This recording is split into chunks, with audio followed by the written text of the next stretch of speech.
Hello guys, nagpatama na naman ang aking Swertres Prediction Angle Calendar. Laging tatandaan na ang kukuning guide kapag tumataya ng 3 digit ay kukunin ang resulta ng 9 PM draw. Halimbawa, 9 PM draw result noong April 20 ay 247. Tapos maghahanap lang po ng 247 diyan sa angle calendar. Yan, ito po 'yun ang 247. 247. Ayan. Count 4 from last digit ending ng result. Ito ang last digit ng resulta. Magbilang ng 4. Pwede yan pakaliwa. Ito, 1, 2, 3, 4. Ayan, boom. Pusti na kaagad.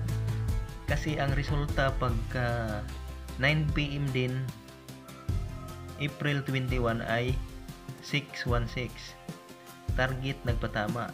Pero, ang naipamigay ko kahapon sa aking live ay 696. Yan, mali ang na-pick up ko.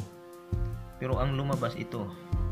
Sayang, pati ako mali ang kursunada kong number.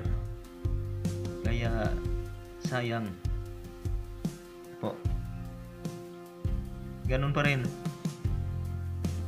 Ito na naman ang kukuning guide para kapag tumataya tayo mamaya. Itong 616. Ang problema kay dalawa ang parehas ang dulo. Ito. Pero pwede rin magbilang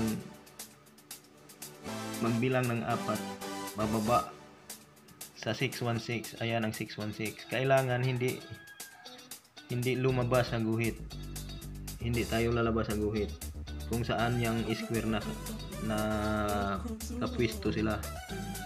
Example 616. Count 4. 1, 2, 3, 4. Ayan. Makikita natin ang 4 na number dyan sa baba. Pwede yan pipick upin. 320.